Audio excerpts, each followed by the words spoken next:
Assalamualaikum warahmatullahi wabarakatuh. Halo anak-anak, apa kabar? Semoga kalian sehat selalu ya. Nah, pada pembelajaran kali ini kita akan membahas tentang memahami sikap kerjasama dan tolong menolong. Nah, tujuan pembelajaran yang diharapkan di sini kalian dapat mengetahui apa yang termasuk sikap kerjasama dan tolong menolong. Nah, kita bahas ya materinya. Nah, apa itu tolong menolong? Nah, tolong menolong itu artinya membantu meringankan beban orang lain ya, atau bisa juga artinya sebagai kerjasama. Nah, tolong menolong itu perilaku terpuji yang harus kita lakukan di dalam kehidupan ya.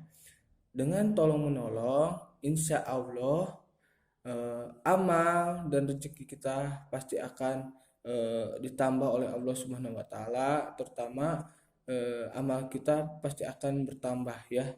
Karena tolong menolong termasuk sikap terpuji. Nah, kemudian tolong menolong itu harus dilakukan terhadap hal yang demi kebaikan. Jangan dilakukan demi kejahatan. Misalkan contoh hal yang tolong menolong dalam kebaikan. Misalkan ada teman yang kesusahan untuk mengerjakan soal atau tugas. Nah, kita jangan langsung mengasih tahu hasil jawabannya, tapi kita mengasih tahu bagaimana cara melakukan atau dengan cara kita belajar bersama menolong teman itu yang kesusahan mengerjakan soal dengan cara belajar bersama sering terus menerus, sehingga pasti teman yang kesulitan itu akan bisa mengerjakan soal yang susah nantinya ya.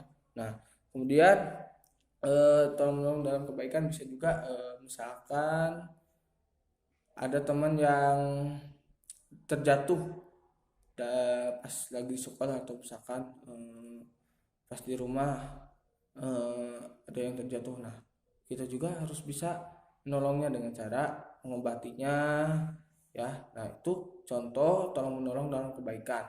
Sedangkan tolong menolong dalam kejahatan, misalkan keburukan, misalkan pas lagi ulangan saling contek mencontek, nah itu tidak boleh ya.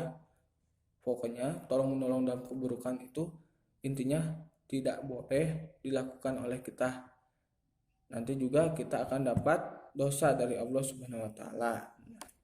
Tolong menolong mempunyai manfaat antara lain. Nah, manfaat dari tolong menolong itu sendiri yaitu yang pertama meringankan beban orang lain. Ya, yang pertama itu meringankan beban orang lain. Kemudian menunjukkan kebersamaan. Dengan tolong menolong insya Allah terjalin kebersamaan yang kuat. Nah, kemudian yang ketiga mempererat tali persaudaraan. Keempat, memperbanyak teman. Dengan adanya tolong menolong pasti keakraban mulai muncul dan nanti akan menambah silaturahmi dan nanti juga akan memperbanyak teman ya. Kemudian yang kelima, mendapat pahala dari Allah. Nah, tentu kalian ingin mendapatkan pahala dari Allah, bukan? Nah, kalau misalkan kalian pengen mendapatkan pahala dari Allah, tentu kalian harus banyak eh, harus banyak